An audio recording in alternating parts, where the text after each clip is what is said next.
Assalamualaikum warahmatullahi wabarakatuh. Bertemu lagi dengan Ibu di channel Madias Channel. Nah, karena insya Allah minggu depan itu kita akan mengikuti PAS atau penilaian akhir semester. Minggu kemarin kan Ibu sudah membagikan soal latihannya ya. Nah, ini adalah pembahasan mengenai soal latihan yang Ibu berikan kemarin ya. Tolong disimak baik-baik dan ditonton sampai akhir. Insya Allah ini bermanfaat ya. Mudah-mudahan soal yang Ibu jelaskan ini ada yang sedikit keluar atau enggak yang mendekati sehingga kalian enggak kemana-mana gitu menghafalkannya. Jadi lihat di sini subbab apa yang bakal muncul ya. Oke, sebelum itu jangan lupa subscribe ya, terus like dan tekan tombol loncengnya. Oke, yang pertama, yang pertama yaitu soal PG. Perhatikan kelompok besaran berikut: 1. Patok, 2. Tempurung kelapa, 3. Depa, 4 jengkal, 5 kg, 6 meter, 7 detik. Yang termasuk besaran satuan tidak baku. Ya, satuan tidak baku. Coba dilihat di sini. Patok satuan baku atau tidak baku? Nah, satuan tidak baku karena ini menggunakan alat ya kita ya. Menggunakan alat patok ya. Ini satu patok, dua patok ya. Ini satuan tidak baku ya. Terus tempurung kelapa. Nah, tempurung kelapa itu baku atau tidak baku? Tidak baku ya, karena ini tidak berstandar internasional ya. Kalau baku itu dia SI ya, standar internasional. Terus depa juga bukan baku ya atau tidak baku ya. Depa itu satu depa itu misalkan ini jari kita nih, jari tengah nih ya. Nah ini tuh sampai ke siku kita, siku tangan. Nah ini disebut dengan satu depa, maaf ya gambarnya. Ini jari aja, ini jari, ini dari sini ke siku. Nah ini satu depa ya. Terus jengkal itu dari ibu jari tangan ke jari kelingking, itu satu jengkal ya. Oke, kilogram sering kita dengar ya, dan itu pasti satu Indonesia juga tahu kalau kilogram. Terus satu dunia juga tahu ya kilogram. Meter, nah berarti ini apa? Baku ya, baku. Kalau meter juga baku. Detik, satu detik atau 1 second. Nah itu juga baku karena berstandar internasional. Berarti yang tidak baku adalah 1, 2, 3 dan 4. Mana coba? Ya, jawabannya adalah C. Oke, nomor selanjutnya. Nomor 2. Sebuah benda tak beraturan diukur oleh geras ukur. Nah, maaf, yang ini yang nomor 1 berarti tentang satuan tidak baku ya. Satuan baku dan satuan tidak baku. Satuan baku atau satuan tidak baku. Jadi kalian harus menghafal tentang ini. Mana yang termasuk satuan baku dan mana yang termasuk satuan tidak baku.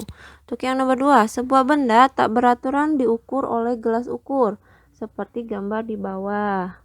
Nah, ke dalam gelas ukuran berisi air, nih gambar 1 ya, ini gambar 1, ini gambar 2.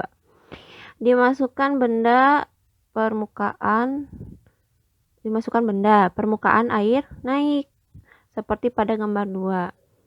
Volume benda yang dicelupkan adalah nih. Jadi kita punya gelas ukur. Nih kayak gambar 1. Gelas ukur ini dimasukkan sebanyak 50 ml air.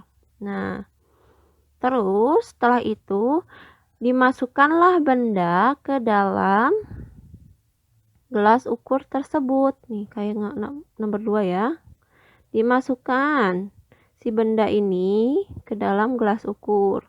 Dan ternyata si airnya naik ya menjadi 70 ml ya, menjadi 70 ml nih. Nah, gini ya, besar.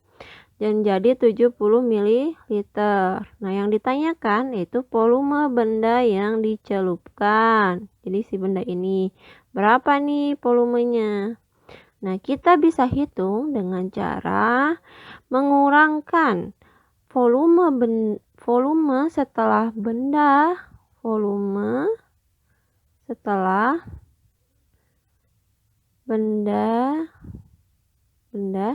dicelupkan lah ya, dikurangi volume sebelum benda dicelupkan. Berarti ini 70 ml ya. Setelah dicelupkan dikurangi sebelum dicelupkan 50 ml. Hasilnya adalah 20 ml. Yang mana? Yang A. Oke, itu nomor 2 ya. Tentang penghitungan.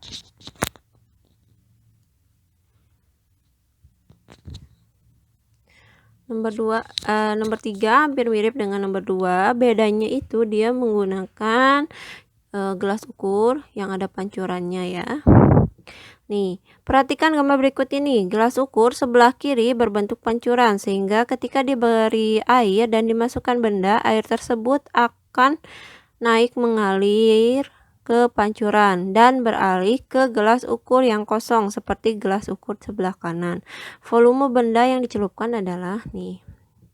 Ini asalnya dikasih air. Kayak sepertinya segini ya. Sebelum dimasukkan benda ini. Nah, ketika si benda ini dimasukkan nih. Ya, si benda ini dimasukkan, volume air ini naik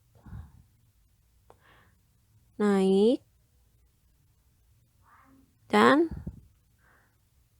segini, antara segini dan puluh segini ya si airnya tuh. Setelah bendanya dimasukkan nih, volume air naik, tapi karena ada corong ini dia masuk ke dalam gelas ukur yang kanan ya, masuk. Ternyata si air itu di sini tertampung sebanyak 10 ml. Berarti secara tidak langsung dikatakan bahwa volume benda sama dengan volume air yang keluar dari apa? Gelas pancuran ya. Berarti berapa nih V-nya? V-nya itu adalah 10 ml. Bu, di sini adanya cm kubik. Tahu nggak? 1 ml itu sama dengan berapa cm kubik? Ya, 1 ml itu sama dengan 1 cm kubik. Berarti 10 ml sama dengan 10 cm kubik. Berarti jawabannya B ya. Selanjutnya di bawah ini ya, di bawah ini di bawah ini berbagai macam besaran. 1 luas, 2 panjang, 3 waktu, 4 percepatan, 5 laju pertumbuhan, 6 gaya.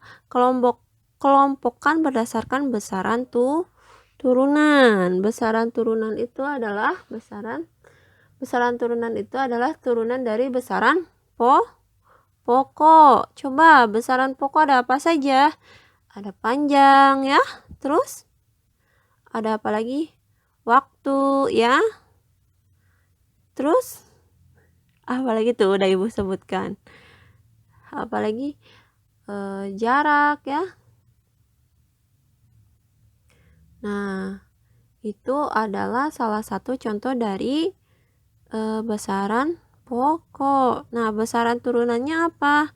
Nah, tadi ibu udah disebutkan bahwa panjang dan waktu itu besaran pokok, berarti bukan besaran turunan. Yang ada 2, 3-nya coret. Nah, tuh 2, 3. 2, 3, 2, 3. Berarti sisa yang D ya. Betul nggak? Coba lihat. Lihat di sini, luas. Luas betul tidak besaran turunan? Nah, luas juga termasuk besaran turunan ya. Percepatan juga besaran turunan ya. Terus laju pertumbuhan. Laju pertumbuhan juga besaran turunan. Gaya juga besaran turunan ya. Berarti betul. Bisa 145 atau 146 misalkan di sini ya, atau enggak. Berarti yang ada di sini pilihannya hanya 4, 5 dan 6 ya. Terus selanjutnya nomor 5.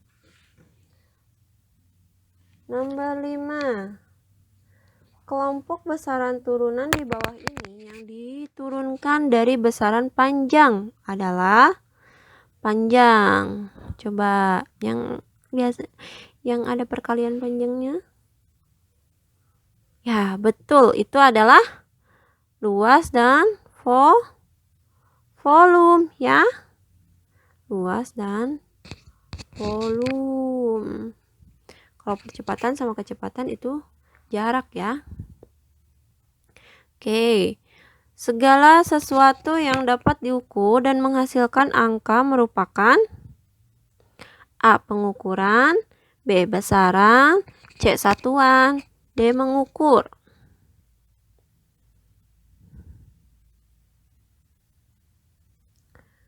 Nah, coba ada yang bisa tebak? Atau jawabannya kemarin apa?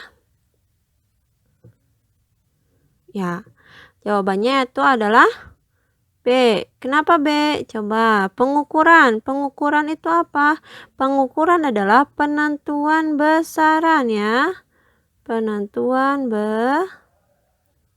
besaran. Dimensi atau kapasitas ya.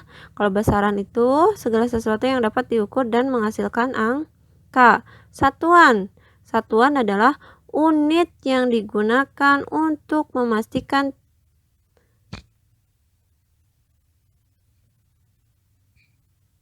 ukuran untuk besaran.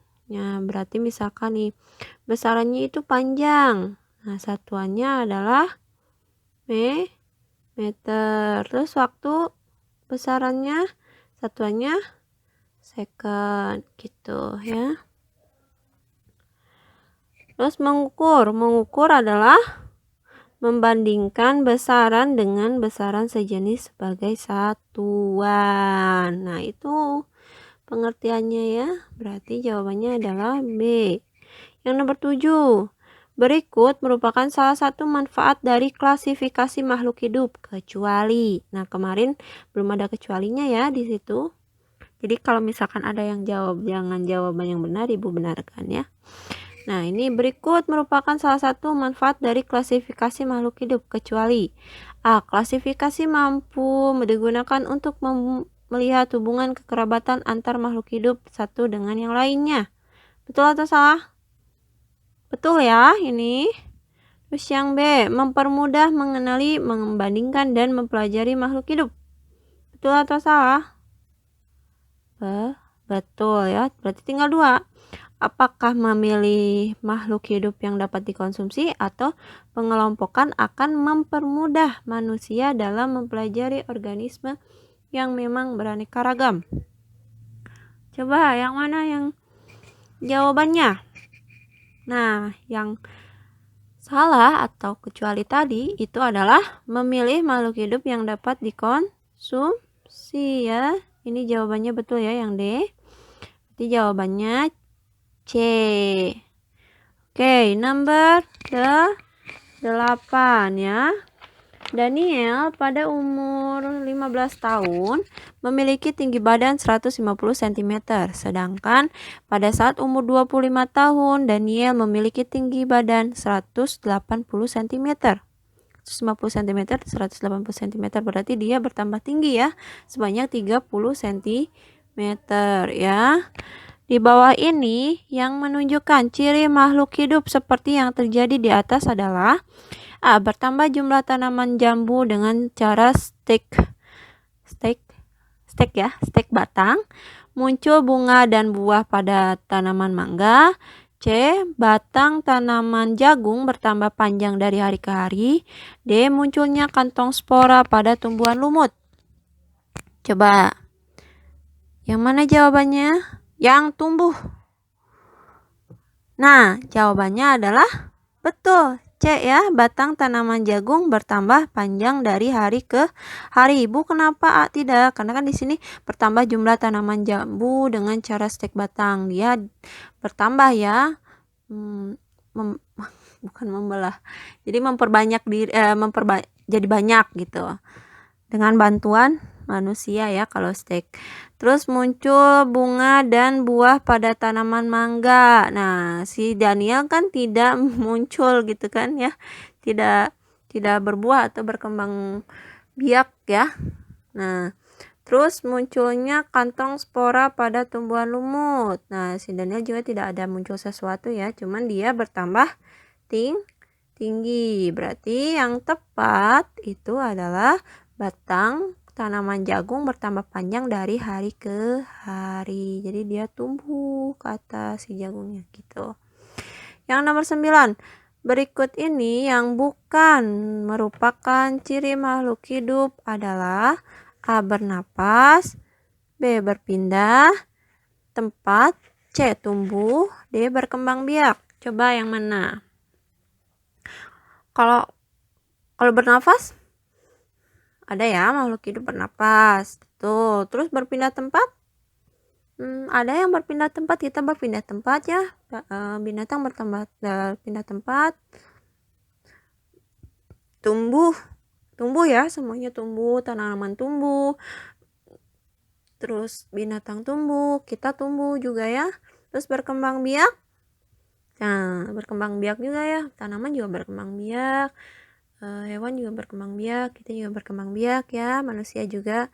Nah, kalau berpindah tempat nih, berarti yang mana yang sekiranya bukan merupakan ciri makhluk hidup? Nah, kalau tumbuh semuanya ya, berkembang biak juga semuanya. Itu adalah berpindah tempat. Kenapa Bu berpindah tempat? Karena lihat, tumbuhan kan tidak bisa berpindah tempat sendiri. Dia berpindah tempat kalau manusia kalau dipindahin sama manusia ya. Berarti itu bukan menjadi salah satu ciri dari makhluk hidup, karena tidak semua makhluk hidup bisa berpindah tempat dengan sendirinya.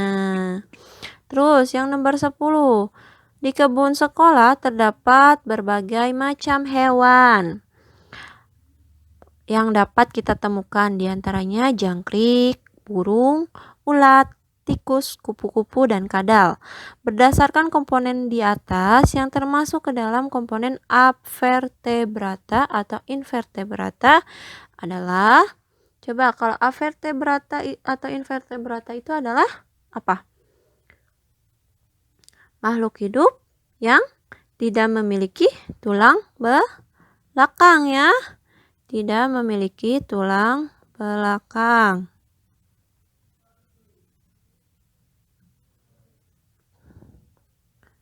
Tulang belakang. Kalau yang memiliki tulang belakang itu disebut apa? Disebut? Ya betul, vertebrata ya, kalau yang memiliki tulang belakang. Oke, coba dilihat di sini. Jangkrik itu vertebrata atau invertebrata? Memiliki tulang belakang atau enggak? Nih, ayo, kalau yang bingung bisa lihat di halaman 80 ya. Nah, jangkrik itu adalah invertebrata, ya. Terus yang burung? Nah, burung itu termasuk ke dalam vertebrata karena memiliki tulang belakang. Kalau ulat? Nah, ulat nggak punya juga ya, berarti invertebrata. Tikus? Tikus vertebrata ya. Kupu-kupu? Invertebrata.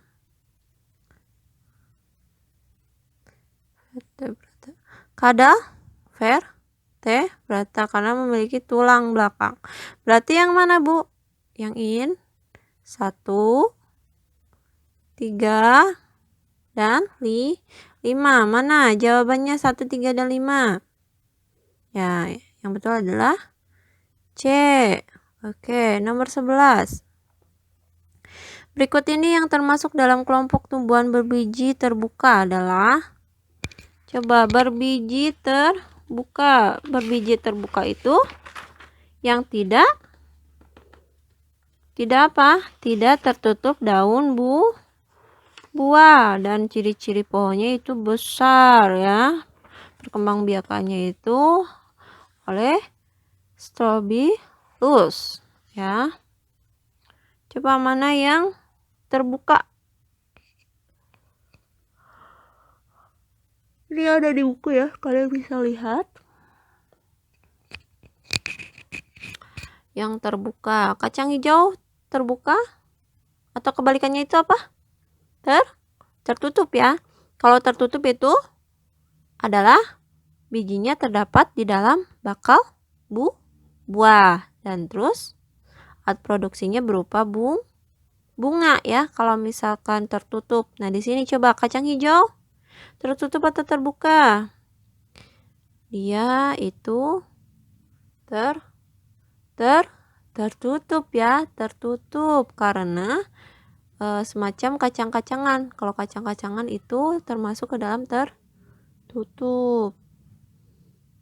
Coba dilihat, ada nggak kacang-kacangan lagi? Nah, kacang tanah ya, berarti A dan C itu salah.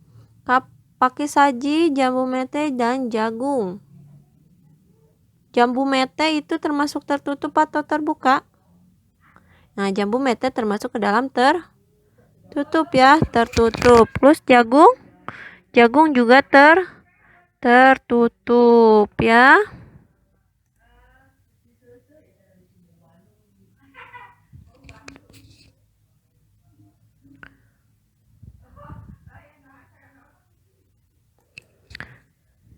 Nah, berarti yang betul adalah pakis saji, melinjo, dan pinus ya.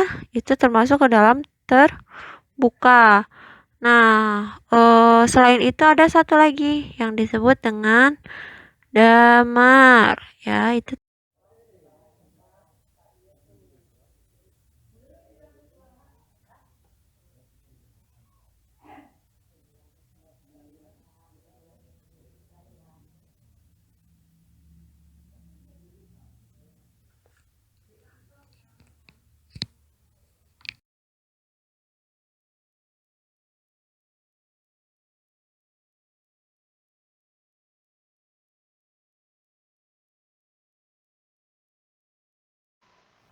Nah, sekarang kita masuk ke nomor 12.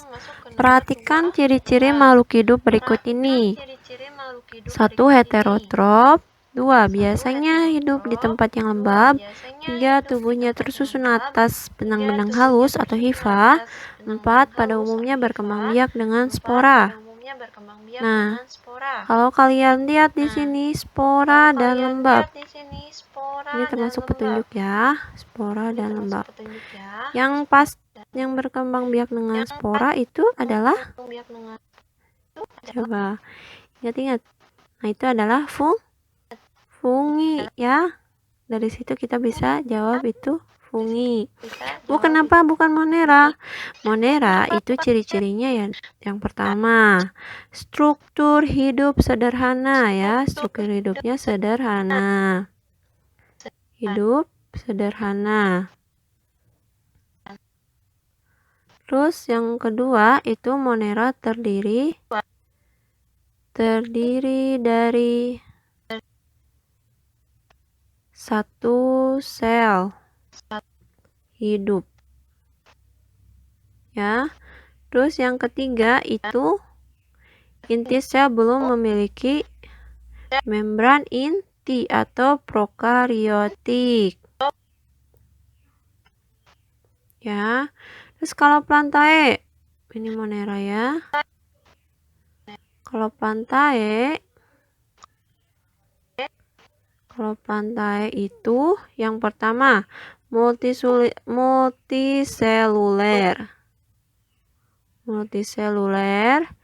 Yang kedua adalah memiliki dinding sel. Multiseluler itu banyak sel ya. Memiliki dinding sel selulosa. Dinding sel selulosa.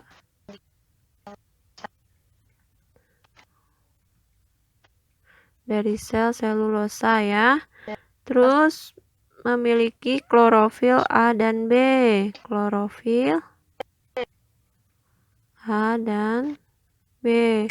Terus apa lagi? Menyimpan cadangan makanan berbentuk amilum atau zat tepung ya. Yang ini plantae. Terus mamalia. Mamalia itu memiliki rambut atau bulu, berdarah panas ya. Terus memiliki tulang belakang, memiliki 3 tulang dalam telinga tengah. Terus memiliki kelenjar susu dan kelenjar keringat. Terus sel darah merahnya tidak memiliki nukleus ya. Jawabannya itu C, fungi. Oke, selanjutnya nomor 13. Respirasi adalah salah satu penghasil energi. Berikut yang termasuk ke dalam respirasi aerob adalah respirasi aerob atau yang tidak membutuhkan bakteri. Berarti kalau misalkan anaerob ada kebalikan dari aerob ya, membutuhkan atau melibatkan bakteri. Glikolisis. Glikolisis itu apa? Proses penguraian senyawa organik menggunakan oksigen bebas ya. Terus kalau B, fermentasi alkohol itu menggunakan bakteri ya. Berarti ini anaerob. Fermentasi asam laknat pakai bakteri juga ya, anaerob. Nah, ini bakteri pasti itu termasuk anaerob ya. Berarti bakteri itu menunjang anaerob. Nah, berarti jawabannya itu adalah glikolisis ya, yaitu proses penguraian senyawa organik menggunakan oksigen bebas. Itu ya, aerob ya, respirasi aerob, proses penguraian senyawa organik menggunakan oksigen bebas. Nah, glikolisis sendiri adalah glukosa dioksidasi menjadi asam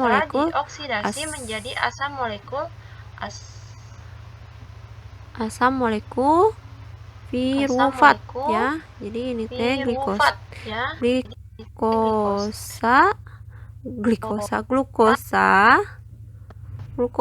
dioksidasi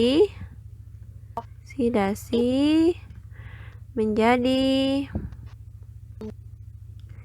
asam molekul asam pirufat ya, asam pirufat kalau nggak salah. Nah ya, terus sekarang nomor 14. Perhatikan gambar percobaan fotosintesis berikut. Nah, ini ada di halaman 205 ya, di bab terakhir. itu tidak ada penjelasannya karena seharusnya kita mencoba gitu mempraktikkan karena kita belum tatap muka secara langsung dengan baik ya.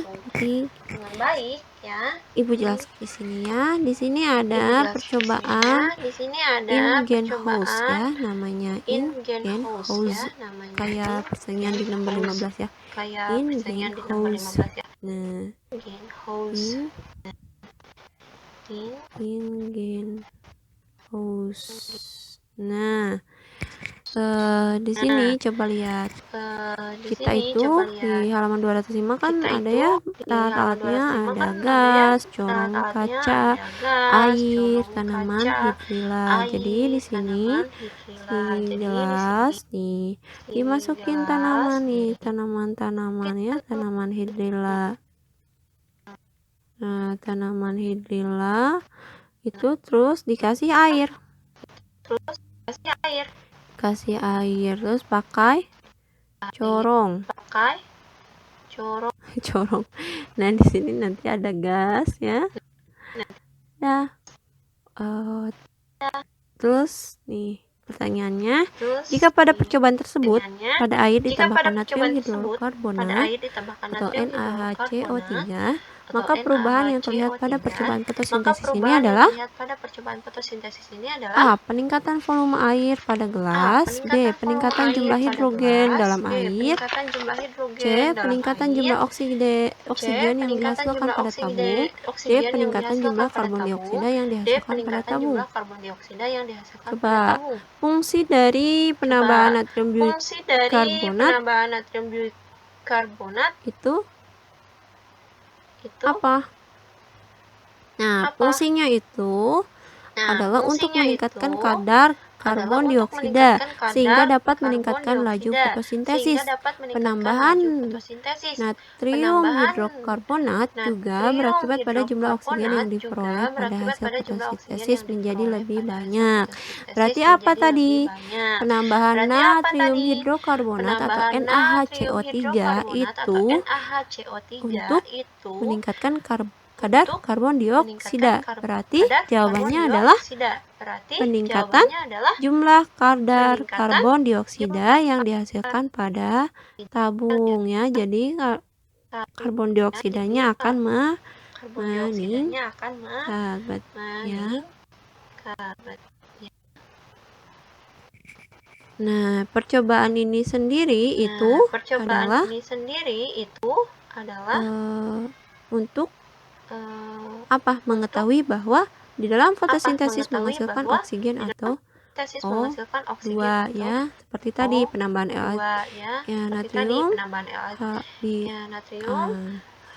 penambahan natrium hidrokarbonat yaitu untuk meningkatkan laju fotosintesis dengan meningkatkan kadar karbon dioksida sehingga oksigen yang dihasilkan dari fotosintesis menjadi lebih banyak ya. Nah, nomor 15, perhatikan gambar percobaan in-gain house berikut ini. Tujuan dari percobaan tersebut adalah A. Menguji bahwa fotosintesis menghasilkan oksigen, B. Menguji bahwa fotosintesis memerlukan air, C. Menguji fotosintesis bisa dilakukan di dalam air, D. Menguji bahwa fotosintesis menghasilkan karbohidrat. Nah, tadi seperti dijelaskan tadi, jawabannya itu adalah A. Ya, menguji bahwa fotosintesis menghasilkan oksigen. Nah, tanaman yang digunakannya juga adalah hidrilla ya. Nah, hidrilla ini, tanaman hidrilla bertujuan untuk mengetahui adanya gas oksigen yang dihasilkan dengan indikator adanya gelembung udara yang keluar dari daun hidrilla yang ditampung oleh tabung reaksi melalui corong kaca. Jadi nih, ikuti si gasnya ke atas nih. Nah, gasnya nih di sini ya, berkumpul begitu. Jadi gas tersebut yang di atas itu hasil dari fotosintesis. Gas ini adalah hasil dari fotosintesis.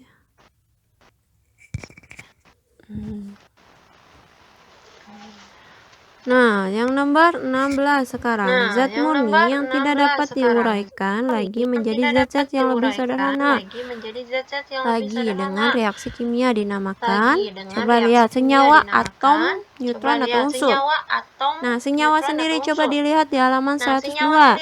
Senyawa adalah zat tunggal atau murni yang dapat diuraikan menjadi dua atau lebih dengan proses kimia, ya.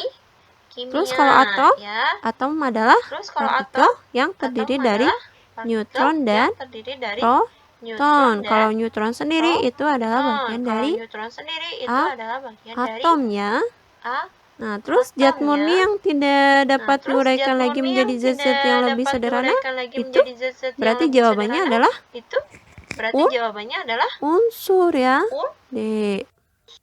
Nah, oke, nomor 17. Berikut yang termasuk dalam campuran heterogen. Campuran heterogen adalah zat apa coba? Zat yang tidak dapat bercampur seluruh bagiannya, ya. Karena tidak memiliki komposisi yang sama. Tidak dapat bercampur.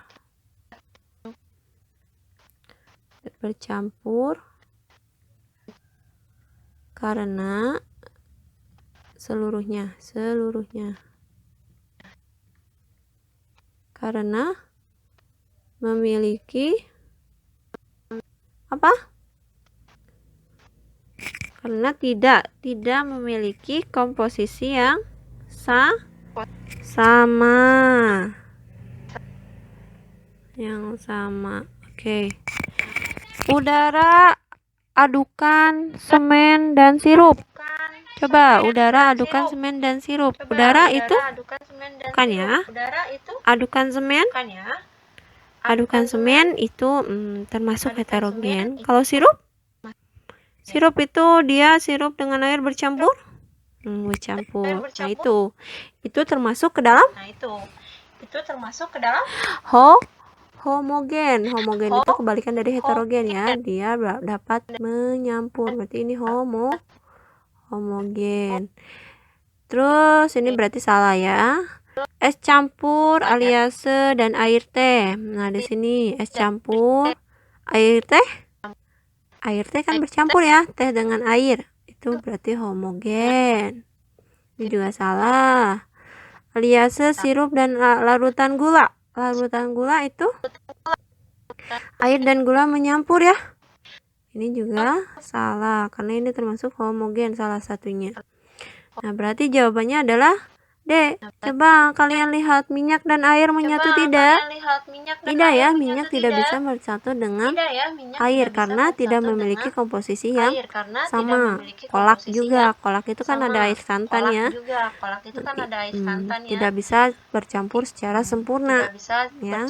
Adukan semen juga seperti itu. Berarti jawabannya adalah D. Yang nomor 18. Susunan partikel zat padat, cair, dan gas adalah. Coba lihat nomor 1. Ini susunan partikel apa? Partikel zat cair. Kalau misalkan nomor 2 itu partikel zat gas, ya. Gas. Kalau misalkan zat padat itu berarti nomor 3. Nah, berarti susunan partikel dari zat padat, cair, dan gas itu adalah nomor 3. Untuk padat, cair itu nomor 1 dan gas nomor 2. Coba mana lihat 3, 1 dan 2. Nah, jawabannya itu adalah B. Nomor 19. Di bawah ini merupakan salah satu alat untuk penjernihan air yang disebut dengan. Coba ada di situ di halaman 112, 113, ya. 113, ya. Ini disebut apa? Coba lihat. Nah, tuh ini adalah distilasi atau penyulingan, ya. Kalau filtrasi itu filtrasi ada, ya. Kita contohnya itu filtrasi berbentuk botol yang sederhana bisa dibuat. Ini ya, yang dalamnya tuh berisi pasir, terus ada kerikil ya, terus ada apa lagi? Injuk ya, ini injuk. Nanti si airnya keluar di sini, ditampung ya. Terus kromatografi itu bisa kalian lihat ya, itu biasanya dilakukan tes urin. Nah, contohnya di tes urinnya itu perubahan warna ya. Nah, dan sentrifugasi itu kalian bisa dilihat di halaman 112 ya. Oke. Nomor 20. Berikut ini merupakan berbagai macam perubahan benda yang terjadi di sekitar kita. 1. Singkong menjadi tapai. 2. Makanan basi. 3. Perkaratan besi. 4. Kayu menjadi kursi. 5. Bola lampu listrik menyala. 6. Air berubah menjadi es. 7. Gula dilarutkan dalam air. Yang termasuk ke dalam perubahan kimia diantaranya. Coba lihat tabel halaman 128. Coba mana lihat. Singkong menjadi tapai itu termasuk perubahan kimia ya. Kimia. Makanan basi kimia. Perkaratan besi itu juga kimia. Kayu menjadi kursi itu fisika ya. Bola lampu menyala, fisika. Air berubah menjadi es, fisika. Gula dilarutkan dalam air juga fisika ya. Berarti jawabannya itu adalah 1, 2, dan 3 ya. 1, 2, dan 3. Oke, sekarang nomor 21. Es batu yang dimasukkan ke dalam gelas berisi air mengakibatkan bagian luar dari gelas tersebut basah, yang disebut juga sebagai A. Membeku, B. Mencair, C. Menguap, D. Mengembun. Kalau membeku itu apa? Dari air didinginkan menjadi es ya, itu membeku. Kalau mencair, dari es dipanaskan menjadi atau dibiarkan menjadi cair ya, mencair. Jadi air, jadi mencair ya. Kalau menguap itu air dipanaskan jadi uap air ya. Berarti jawabannya itu adalah mengembun ya, karena itu kan yang ditanyakannya adalah bagian luar dari gelas tersebut basah. Berarti adalah mengembun ya. Terus nomor 22, perubahan beras menjadi tepung beras melalui penumbukan termasuk sifat fisika. Karena coba lihat sifat fisika atau perubahan fisika itu apa? Yang pertama, perubahan materi tidak menghasilkan zat baru. Tidak menghasilkan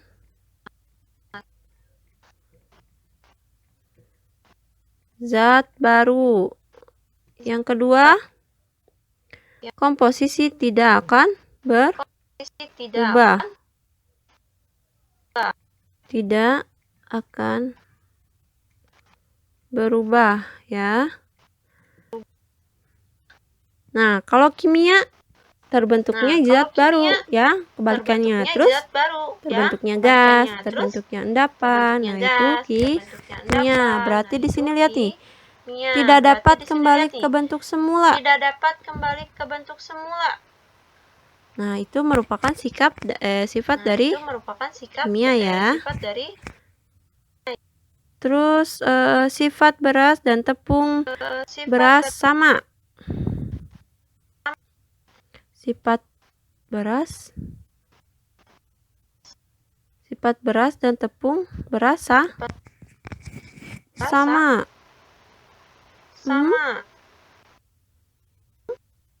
Bisa jadi ya, sifat beras dan tepung beras tidak sama. Terus pada bentuknya materi jenis baru. Nah, ini tidak menghasilkan zat baru ya. Nah, berarti lihat. Komposisi tidak akan berubah. Berarti sifat beras dan tepung beras sama ya. Berarti yang C salah, karena di sini komposisi tidak akan berubah. Ini kan beras masih tetap beras ya. Cuman beda di bentuknya saja. Ya. Tuh. Terus yang nomor 23.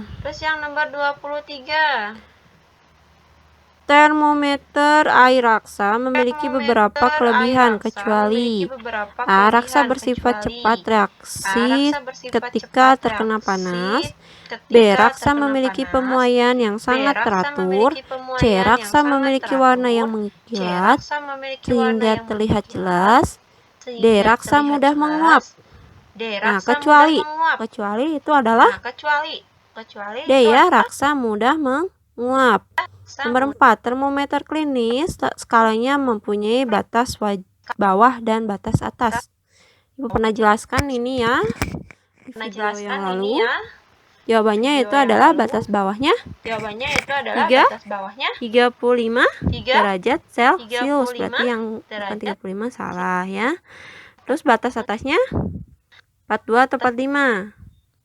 Awas terkecoh. Ya, batas atasnya adalah 42 derajat Celcius. Nomor 25, suhu suatu benda menunjukkan 20 derajat Celcius ketika diukur dengan termometer Celcius. Termometer X dibuat dengan skala min 20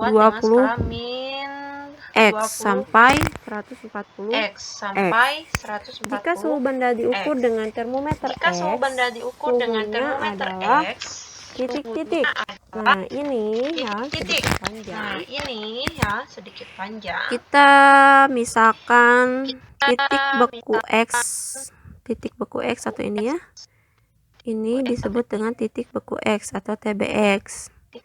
Yang ini yang 140 derajat kita sebut dengan titik didih X atau TDX yang kita ketahui ya, TBX, TDX. Terus nah, ini diketahui juga bahwa termometer Celcius atau setelah diukur dengan termometer Celcius 20 derajat Celcius ya, ukur suhu benda tersebut, berarti kita sebut dengan TC.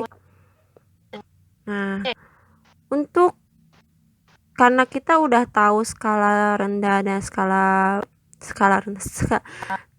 titik beku dari X dan skala titik didih dari X, berarti kita tahu dong termometer Celcius itu berapa. Coba dilihat di halaman 141. Halaman 141. Titik beku Celcius itu berapa? TBC ya. Berapa? 0 derajat Celcius. Dan TDC-nya itu adalah 100 derajat Celcius. Nah, berarti yang ditanyakan di sini adalah TX ya. TX sama dengan berapa nih suhu benda di termometer X. Nah, kita pakai rumus yang ini. Ya. TDX ya atau titik didih X tadi dikurangi TX yang ditanyakan dibagi dengan TX ya dikurangi TBX. Oke, sama dengan ya TDC atau titik didih Celcius dikurangi TC atau titik Celcius, terus TC dikurangi dengan TBC ya. Berarti kita tinggal masukkan nih TDX-nya berapa tadi? TDX-nya adalah 140 TX-nya yang ditanyakan ya. Terus masukin lagi TX dikurangi, coba kita ke lembar baru ya.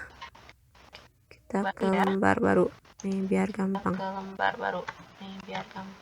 Nah nih ya, tadi apa? Yang diketahuinya itu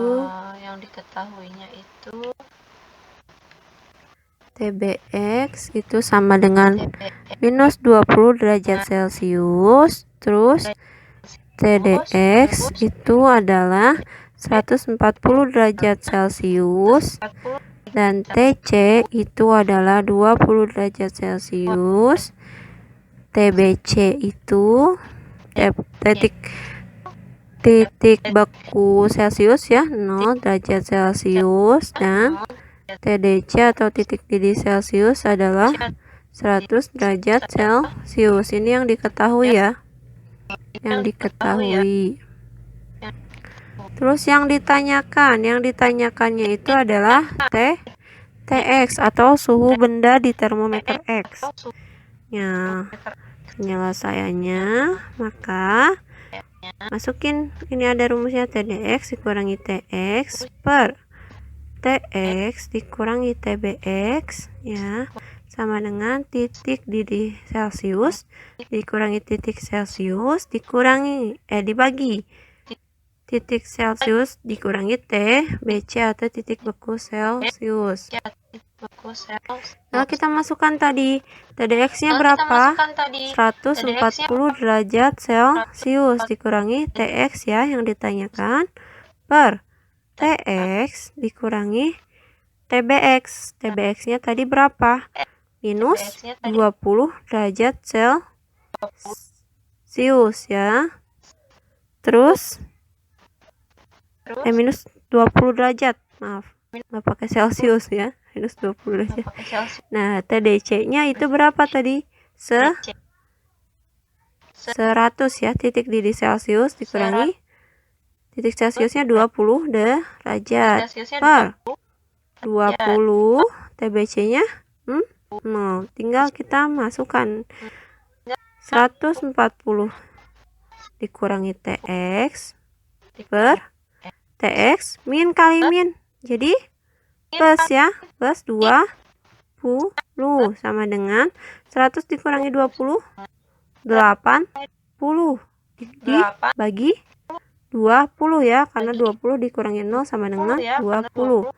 Berarti di sini kita bisa perkecil dulu yang sebelah kanan ya, 140 kurangi TX dibagi TX ditambah 20 sama dengan 4/1. Kita kalikan silang. Jadi berapa? 4TX 4 di TX ya, 4 kali TX ditambah 4 dikali 20 yaitu 80 sama dengan 1 kali 140 140. 1 dikali min TX min TX ya. Terus kita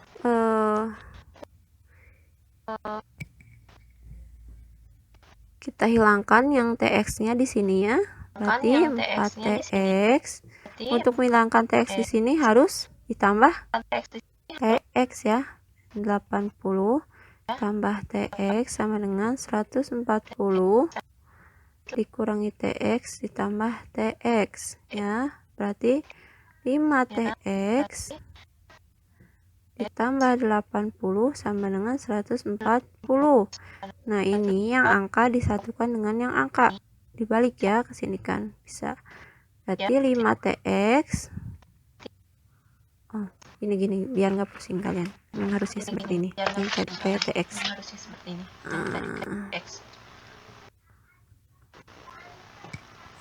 Coba. Nih, jadi gini.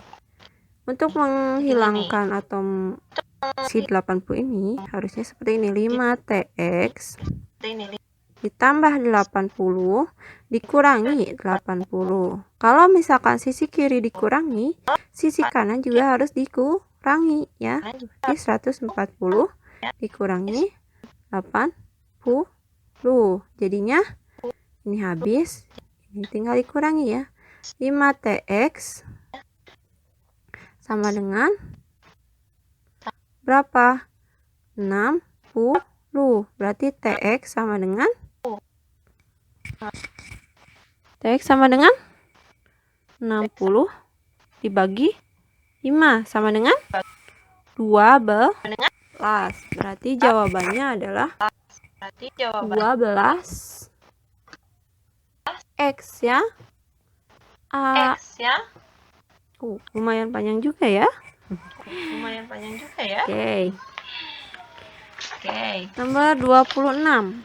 Perpindahan kalor pada zat yang tidak disertai perpindahan partikel-partikelnya disebut konveksi, konduksi, radiasi atau konduksi dan radiasi.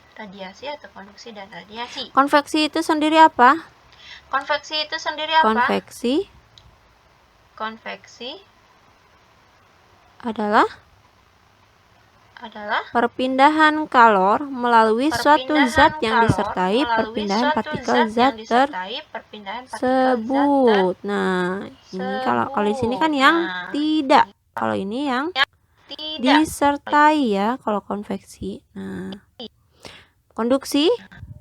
Nah, konduksi adalah perpindahan kalor pada zat yang tidak disertai perpindahan partikel-partikelnya. Berarti ini jawabannya konduksi ya. Sedangkan radiasi itu apa? Radiasi perpindahan kalor tanpa melalui zat perantara. Jadi kalau konveksi itu disertai perpindahan partikel. Kalau konduksi itu tidak disertai perpindahan partikel ya. Kalau radiasi itu tanpa ya, ada kata tanpa melalui zat perantara. Ingat ya poin-poinnya. Terus sekarang nomor 27. Sebentar lagi. Nomor 27. Tembaga yang memiliki berat 100 gram dan dipanaskan dari suhu 30 derajat Celcius sampai menjadi 130 derajat Celcius memerlukan kalor sebesar 360 kilojoule. Kalor jenis tembaga tersebut adalah ditanyakannya itu kalor jenis atau apa? Atau C ya. C sama dengan tanda tanya. Nah, kita lihat nih yang diketahui di sini ada apa aja?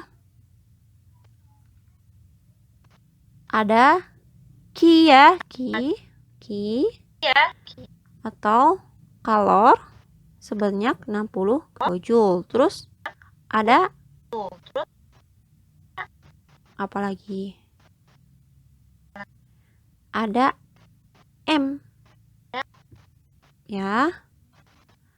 Ada M, terus ada delta T.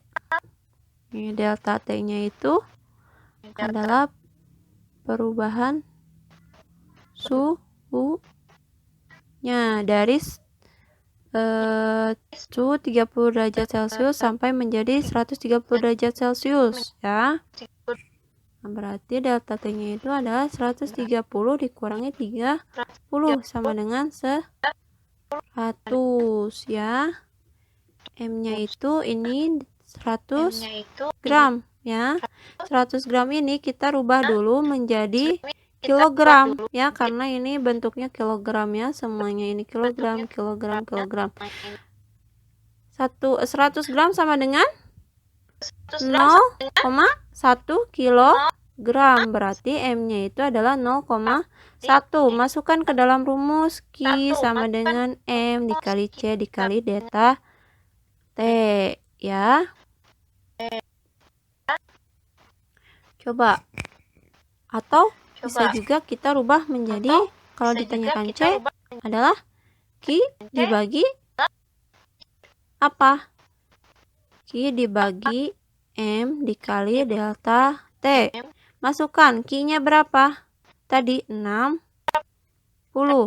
Dibagi M-nya berapa? 0,1. Delta T-nya berapa? 100 ya. 100 karena 130 dikurangi dengan 30. Berarti 60 dibagi dengan 0,1 dikali 100. Ya, 10. Berarti 60 dibagi 10. 6 ya. Jawabannya adalah 6 kilojoule per kilogram per kilogram 6 kJ per kgC ya. Berarti A jawabannya. Oke. Nah, nomor 28 dan 29. Kita ke sini ya, ke lembar yang kosong.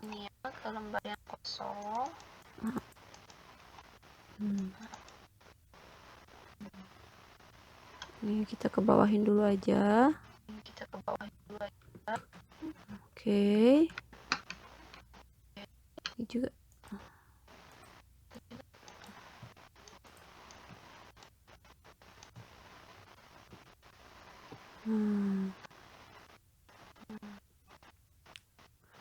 Oke, nomor 29.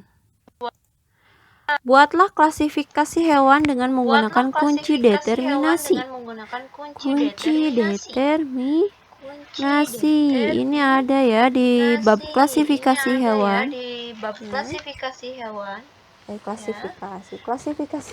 Klasifikasi makhluk hidup. Di halaman 80.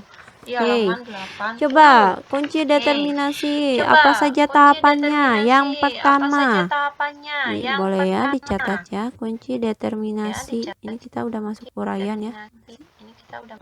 Nah, yang pertama itu kunci harus dikotom atau berlawanan. Kunci harus dikotom atau berlawanan. Coba kita tulis di sini aja. Ketik aja ya. Yang pertama itu kunci harus dikotom atau berlawanan.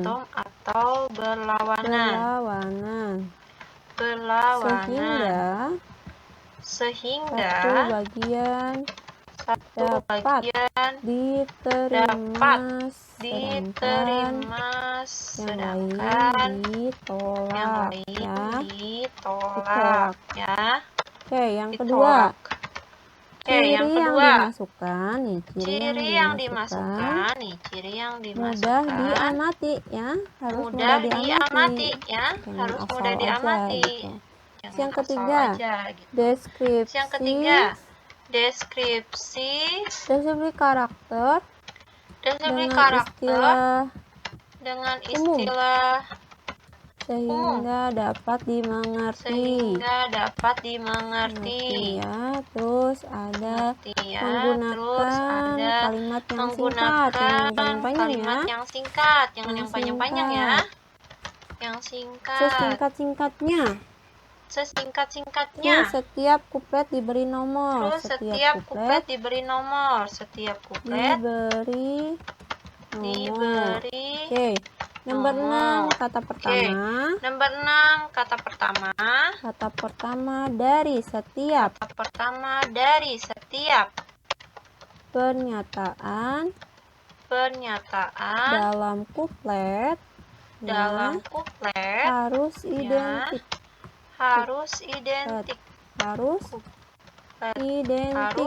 Ya. Nomor 7 hindari pemakaian kisaran yang tumpang tindih atau hal-hal yang bersifat relatif dari kuplet ya. Dalam kuplet ya. Contohnya nih Ibu ada Contohnya ya, nih Ibu ada ya, Ibu udah bikin. Contohnya 1. Contohnya A. 1. Tidak A. bertulang belakang AA-nya kecil ya. Bertulang belakang AA-nya kecil ya. 1 A.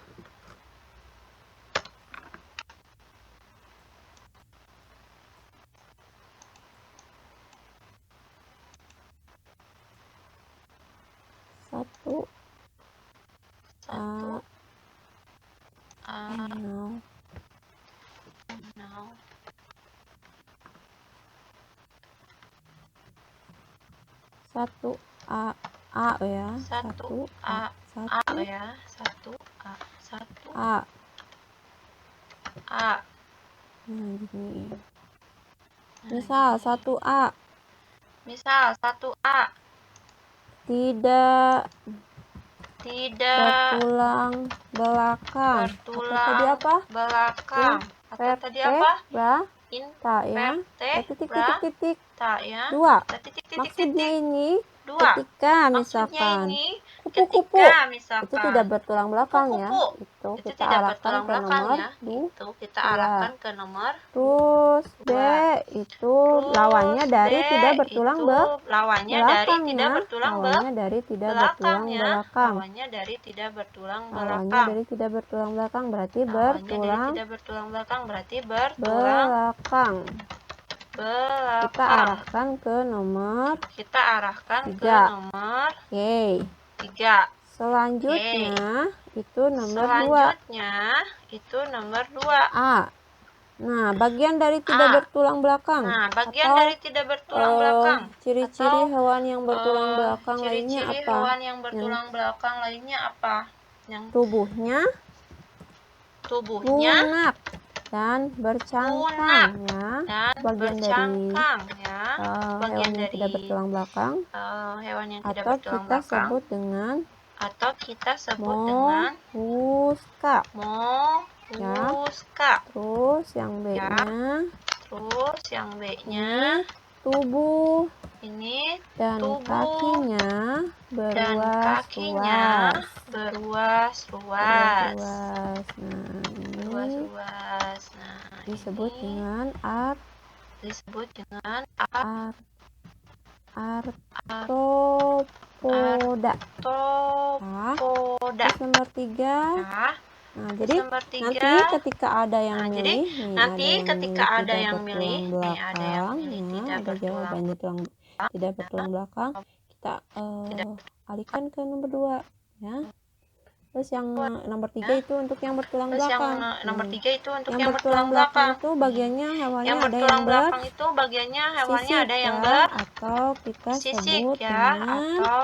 sebut dengan kita arahkan ke nomor 4. Nanti di nomor 4 ada sebutannya ya.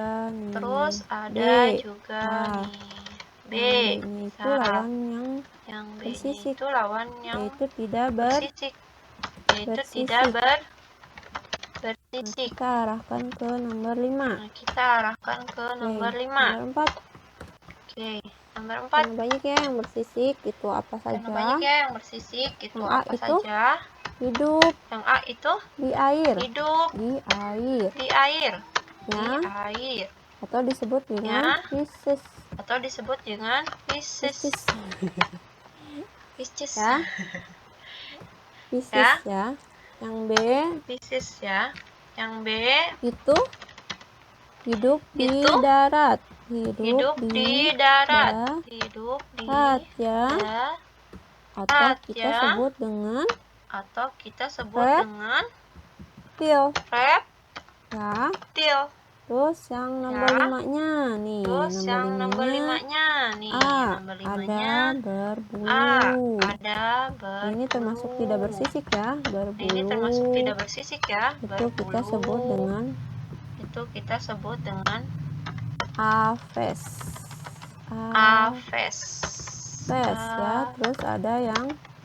Ya. Terus ada yang berbulu.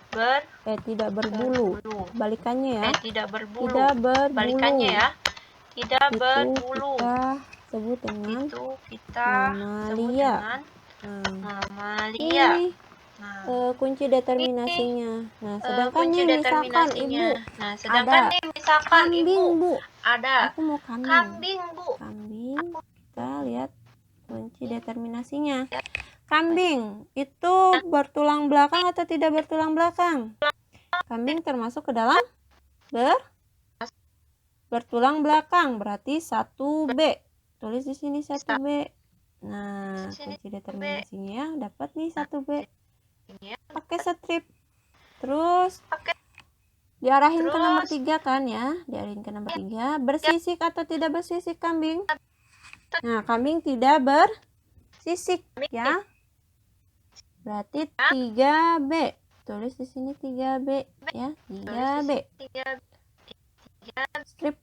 Nah. Terus di sini 3B diarahin ke nomor 5. Nomor 5. Kambing berbulu atau tidak berbulu? Kambing tidak berbulu ya, karena dia masuk ke mamalia ya. Jadi jawabannya 5B. Nah, ini yang 1B, 3B, 5B adalah kunci determinasi dari kambing ya. Nah, kita contoh yang lain. Misalkan apa? Ibu, aku mau buaya. Buaya ya, buaya. Buaya bertulang belakang atau tidak bertulang belakang? Buaya itu termasuk ke dalam bertulang belakang atau tidak bertulang belakang? Nah, buaya itu bertulang tidak? Bertulang tidak? Ayo, buaya bertulang belakang atau tidak bertulang belakang?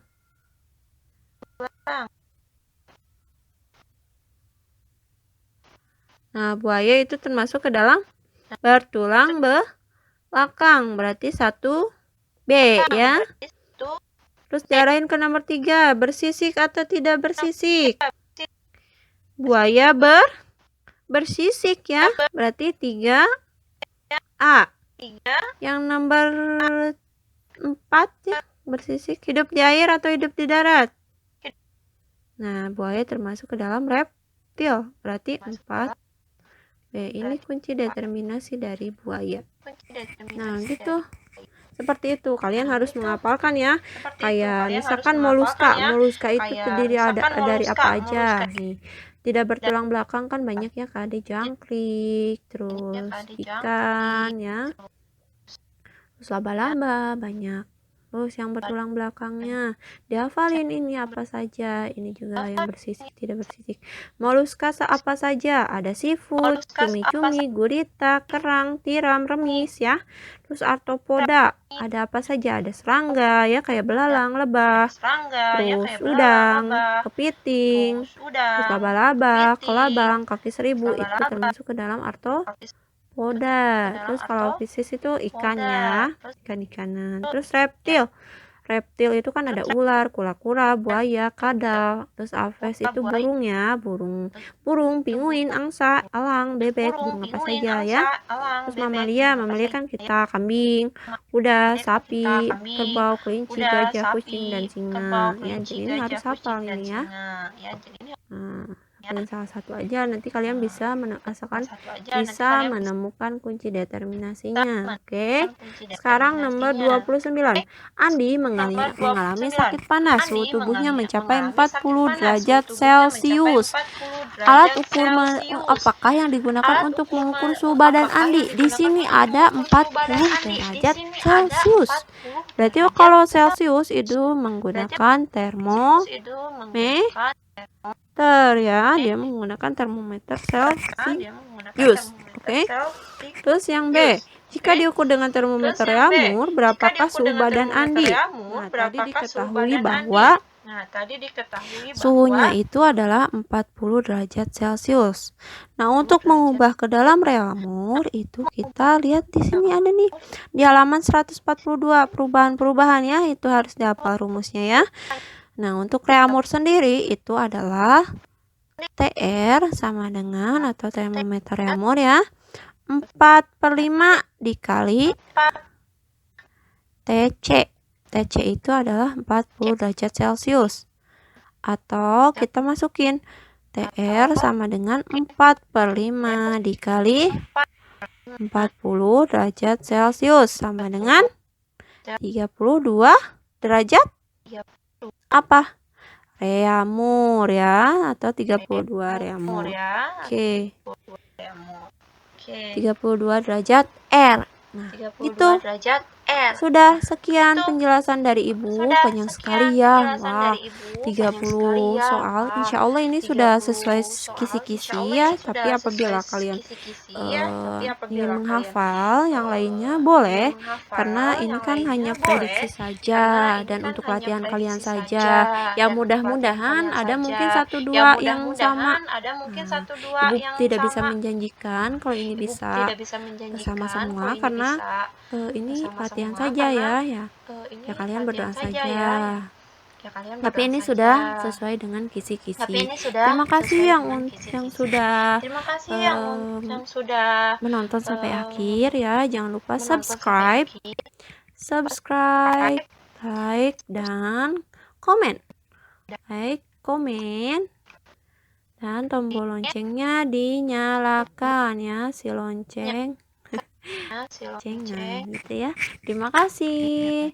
Ya, terima Loncengnya kasih. dinyalakan ya. Terima kasih. Jangan lupa di-share ke teman-teman Makanya kalian terima biar kasih. teman-teman Jangan lupa kalian tahu di-share dan ke bisa teman-teman latihan kalian sama biar kayak teman-teman kalian. kalian tahu dan bisa Assalamualaikum latihan sama kayak warahmatullahi kalian. wabarakatuh. Assalamualaikum Bye bye.